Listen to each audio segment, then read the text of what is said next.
If these 7 things are happening, God may be placing a mantle on your life. Have you ever looked at your life and wondered, why does it feel like God um, is allowing so much pressure? Why do some seasons seem harder than everyone else's? Why does it feel as though every time you take one step forward, something pushes you 2 steps back? If you've ever asked those questions, don't click away just yet, because throughout Scripture, there is a pattern that appears again and again. Before God greatly used someone, he deeply prepared them. Before Joseph ruled Egypt, he sat in a prison. Before Moses led a nation, he spent 40 years in a wilderness. Before David wore a crown, he ran for his life. Before Esther saved Israel, she lived in obscurity. Before Paul preached across the Roman world, he spent years being prepared by God. The Bible teaches us something many people don't want to hear. God often prepares people in private before he uses them in public. Now, let's be clear. Hardship alone does not automatically mean God is placing a mantle on your life. Everyone experiences suffering. Everyone faces trials. But there are certain patterns that repeatedly appear in the lives of people God calls for special assignments. And if several of these signs are happening in your life, it may not be punishment. It may be preparation. The 7th sign is the one that often convinces people God has abandoned them, when in reality, he may be drawing them closer than ever before. Let's begin with the first sign. God is separating you from people you thought would always stay.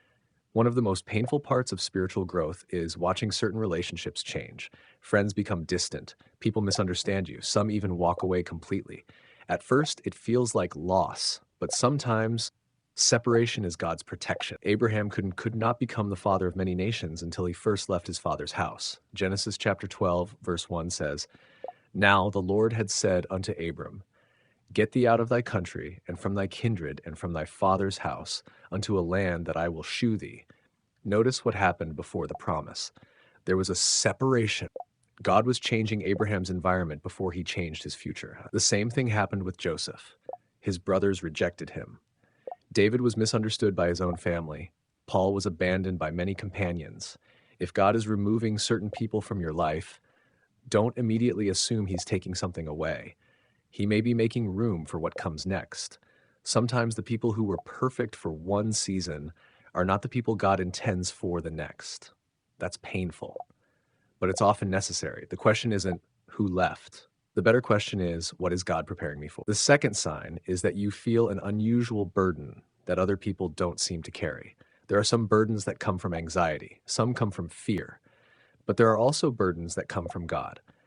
Nehemiah heard that the walls of Jerusalem were broken down. Many people heard the same news. Only one man wept, fasted, and prayed for days. Why?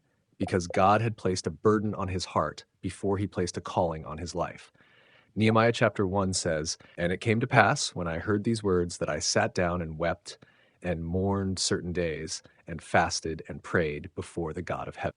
Pay attention to the things that break your heart.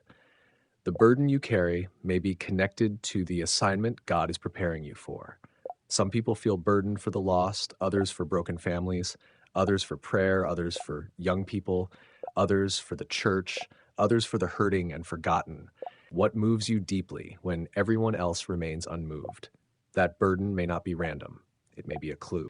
The third sign is that God keeps pushing you into dependence on him.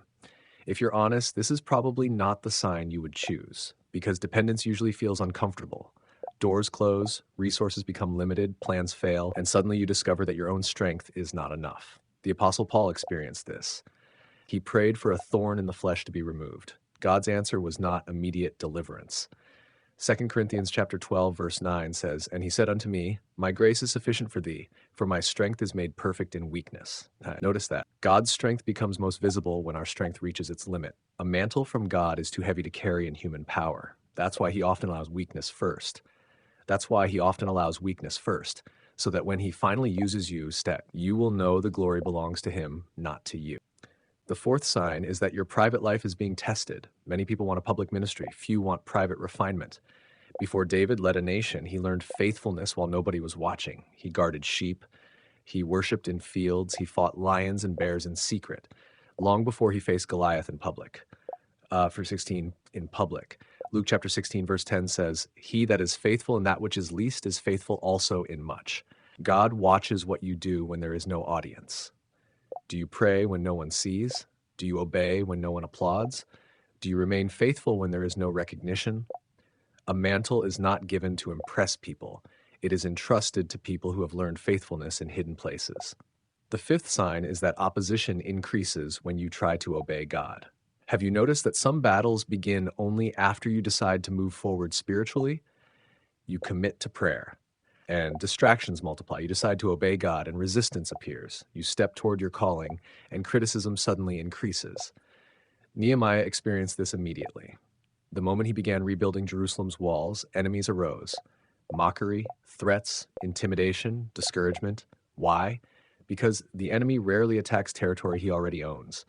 Opposition is not always proof that you're doing something wrong. Sometimes it's evidence that you're moving in the right direction.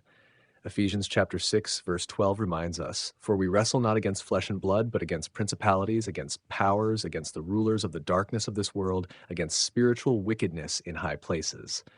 If the battle has intensified, don't panic. Stand firm. God has not lost control. The sixth sign is that God is teaching you humility through painful lessons. This may be one of the clearest patterns in Scripture. Moses had to learn humility.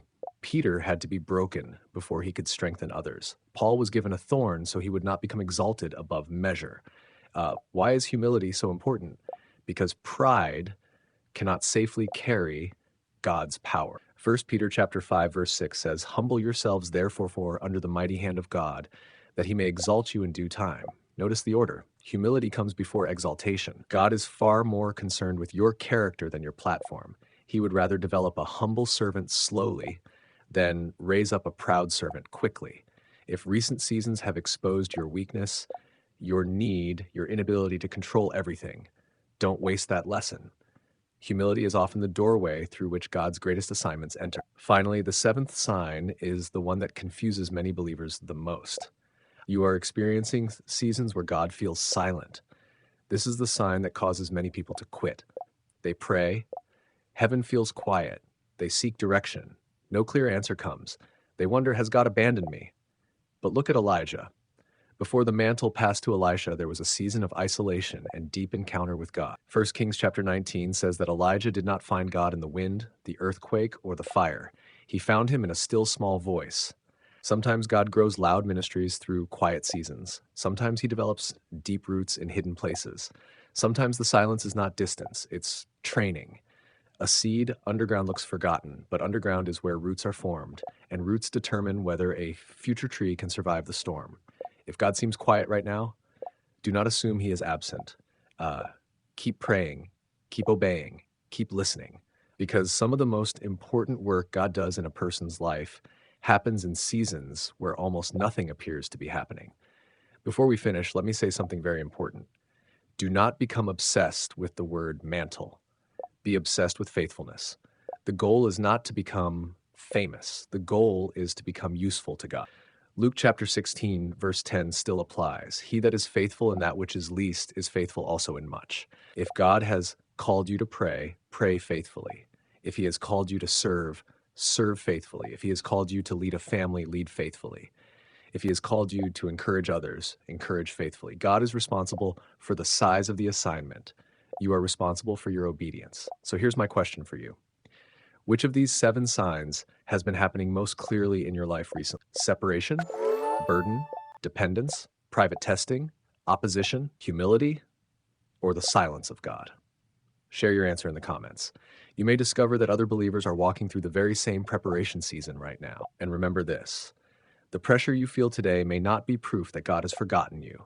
It may be evidence that he is preparing you for something far greater than you can currently see.